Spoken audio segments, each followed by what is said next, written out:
Otro asunto es el que tiene que ver con la modificación de los sistemas y la tributación sobre las pensiones. Para ellas rige un principio jurídico que se llama el derecho adquirido, de manera que todavía no es claro si pueden o no ser reducidas.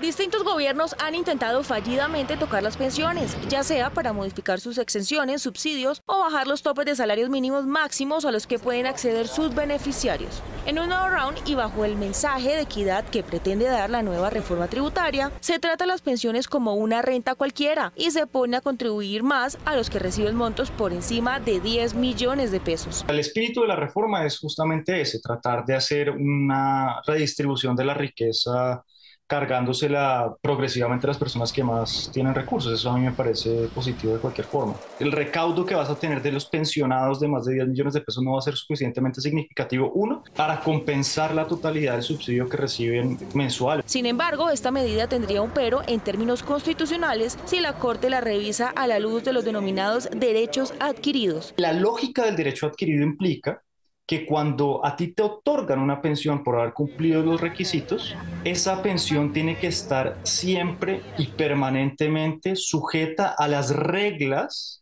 del día en que te dieron la pensión. Por otra parte, la tributaria también tocaría los saldos de las devoluciones de las personas que pese a cotizar no alcanzaron a pensionarse. Sumado a estos cambios pensionales en la tributaria, la semana pasada el senador Alexander López radicó un proyecto que busca que el reajuste de la mesada pensional no se haga con el IPC, sino con el salario mínimo. Encarecería muchísimo más las pensiones que se otorgan hoy en día. O sea, en el régimen público lo que hace es aumentar el déficit de Colpensiones, lo cual implicaría que se necesitarían más impuestos para poder reducir ese déficit o inclusive para poder pagar ese déficit. Y en el caso de los fondos privados de pensiones, lo que haría sería terminar de acabar con el mercado de rentas vitalicias. Cabe recordar que solo 1 de cada 4 personas se pensionan en el país y las medidas anteriores no resuelven los problemas estructurales del sector, que se estiman tratar en una reforma pensional que se presentaría a inicios de 2023. No hay mayores objeciones de los tanques de pensamiento económico sobre la reforma tributaria radicada hace 4 días, pero en ellos, o ellos mejor, son claros en 2 puntos. 1, que el texto aún es modificable y 2, que sobreviven algunos beneficiados. Juliana Ramírez. Mónica, entre quienes aún conservan privilegios tributarios sobresalen personas naturales como algunos funcionarios públicos, magistrados y profesores universitarios de alto nivel y altos ingresos, que según expertos podrían tributar más. 5 días después de que el gobierno Petro radicara la reforma tributaria en el Congreso, la discusión se ha centrado en la implementación de impuestos saludables, mayor contribución de personas que ganan más de 10 millones de pesos y eliminación de exenciones injustificadas para las empresas. Aunque existe un buen augurio político frente a los cerca de 25,9 billones de pesos que se espera recaudar, el Ejecutivo no está cerrado a llegar a consensos. Por un lado, las discusiones que vamos a tener en el Congreso y por otro lado, toda esta socialización y discusiones que tenemos con la ciudadanía.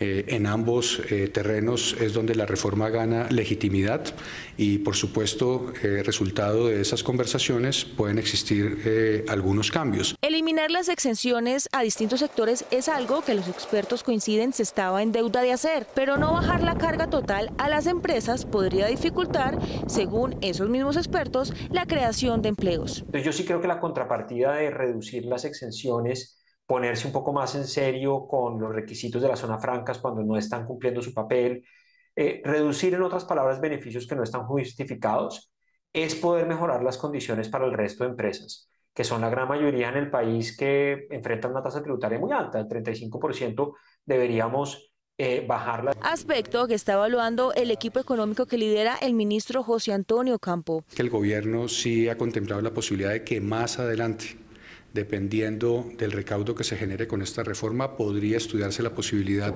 de reducir las tasas de tributación de empresas más pequeñas. La reforma mete todas las fuentes de ingresos a un mismo paquete y los que tengan más capacidad de pago por encima de 10 millones de pesos proporcionalmente pagarán más. La cifra de 10 millones de pesos corresponde a las personas que están en el 2% de más altos ingresos. Ganar 10 millones de pesos en Colombia es algo que logran hacer muy pocos colombianos, pero también ciertamente si usted es una persona que gana apenas un poco más de 10 millones de pesos, tiene una serie de gastos y una serie de obligaciones y unos dependientes, etcétera, la tasa que le van a pedir no va a ser una tasa excesiva. Para algunos economistas, aunque es impopular, en renta faltó ampliar la base de contribuyentes como lo ha sugerido la OCDE y recomiendan que en el trámite en el Capitolio se incluya otros aspectos que se quedaron por fuera. Uno, no se habla de eliminación de beneficios tributarios a ciertas personas naturales, como unos funcionarios públicos, magistrados o profesores de universidades públicas de altos ingresos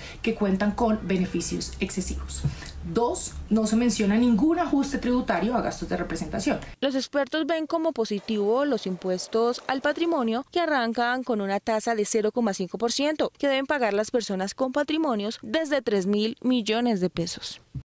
El ex senador Sanguino, que desde julio pasado es jefe de gabinete de la alcaldía de Claudia López, será el encargado de coordinar con presidencia las transferencias a Bogotá en dos rubros especiales: el metro y los trenes de cercanías y la política social. Camilo Galán. Mónica, los subsidios en la ciudad serán para la renta básica de los más vulnerables, el derecho a la educación, el cuidado de las mujeres y la agenda ambiental, entre otros. Una semana después de que Gustavo Petro se hubiera posesionado como presidente de Colombia, el empalme entre el nuevo gobierno y la alcaldía de Bogotá ha sido fluido y muy productivo.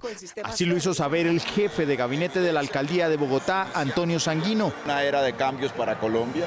Esto teniendo como base temas como la política social, políticas ambientales, seguridad y movilidad sostenible. Esta última, una de las más importantes, pues coincide con la transición hacia energías limpias y transporte multimodal basado en sistemas férreos que el presidente Petro propuso en campaña. Han significado buenas noticias para los bogotanos y bogotanas.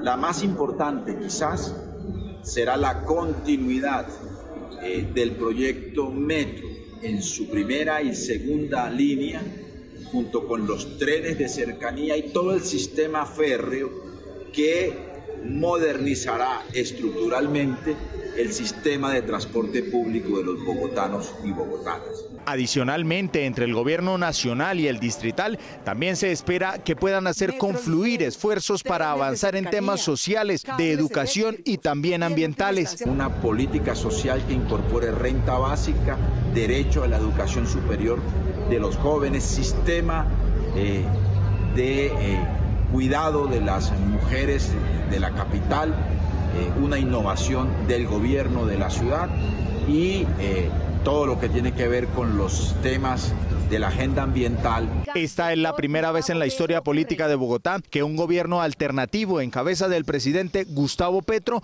coincide con un gobierno alternativo en la capital del país en cabeza de Claudia López, una circunstancia excepcional para el futuro de la ciudad. Y sus propias agendas y demandas. Y el compromiso por parte del mandatario nacional es grande, toda vez que ya fue alcalde de la capital y conoce muy bien sus necesidades, pero además recibir un mandato de 2.200.000 votos solo en Bogotá que ayudaron a elegirlo como nuevo presidente de la República.